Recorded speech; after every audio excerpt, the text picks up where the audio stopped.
Welcome to my new blog. તો આજે હું તમને કેપ્સિકમ ઇન્સ્ટન્ટ આપણે જે આ મેથિયા સંભાર લીધો છે ને, મેં આ 1.5 કેપ્સિકમને મીડિયમ શેપમાં કટ કરી લીધું છે. આ મેં 1 ચમચો તેલ લઈ લીધું છે, જેને મેં ગરમ કરવા મૂકી દીધું છે. આ તમે 10 જ મિનિટમાં, આની પહેલાં પણ મેં તમને કાચા કેપ્સિકમનો આચારની રેસીપી આપેલું. આજે હું કેપ્સિકમને સાતળી લઈશ અને પછી એમાં ઠરશે પછી આ સંભાર નાખીશ. તો તમે જોઈ શકો છો કે આપણું તેલ સરસ ગરમ થઈ ગયું છે. તો હું એને કેપ્સિકમને થવા દઈશ અને પછી સાવ ઠરી જશે પછી તેમાં મેથિયા સંભાર નાખીશ. નહીં તો આપણે ગરમમાં નાખીશું તો આપણો આ સંભાર કાળો પડી જશે. આ 10 જ મિનિટમાં બની જાય છે, જેથી કરીને આપણે આ મેથિયા મસાલાની રેસીપી પણ મેં ઓલરેડી મારી ચેનલમાં અપલોડ કરી લીધી છે. જો તમારે ફરીથી એની રેસીપી જોવી હોય તો મને જરૂરથી મેસેજ કરજો. તો હું આને સાચવી લઈશ 5 મિનિટ માટે ને પછી ઠરવા દઈશ. ઠરશે પછી એમાં સંભાર નાખીને તમને દેખાડીશ.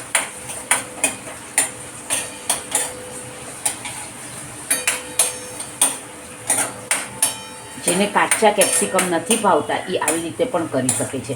કાચા કેપ્સિકમનું પણ બહુ સરસ થાય. એની રેસીપી પણ મેં મૂકી દીધી છે. આ મેં તેલમાં એને સોતે કરીને પછી કરું છું, મીડિયમ ગેસ ઉપર.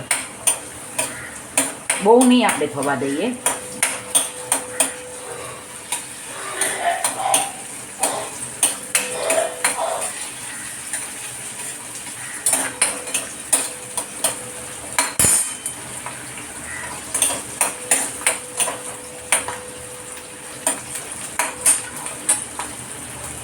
જેથી કરીને આપણો કેપ્સિકમનો કલર બદલાઈ ન જાય.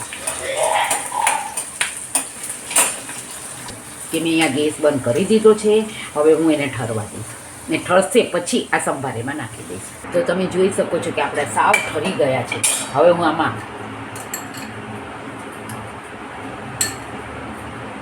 4 ટીસ્પૂન જેટલો મેં મસાલો નાખી દીધો છે. તો તમે જોઈ શકો છો કે આપણું બહુ સરસ અથાણું તૈયાર થઈ ગયું છે. તમે આમાં લીંબુ પણ નાખી શકો છો.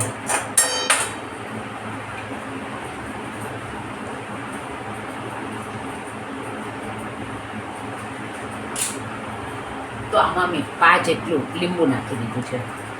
તમે આને ઘરે જરૂરથી ટ્રાય કરજો. અને તમે જો આ મસાલામાં જો તમે આ મેથિયા મસાલો ઘરે બનાવીને તૈયાર રાખો છો તો લગભગ એને 2 મહિના સુધી કાંઈ નથી થતું. મેં એની રેસીપી પણ મૂકી દીધી છે અને જો તમે મેસેજ કરજો તો રેસીપીની લિંક તમને આપી દઈશ. તો આપણું આ ઇન્સ્ટન્ટ અથાણું તૈયાર છે. તમે એને ઘરે જરૂરથી ટ્રાય કરજો.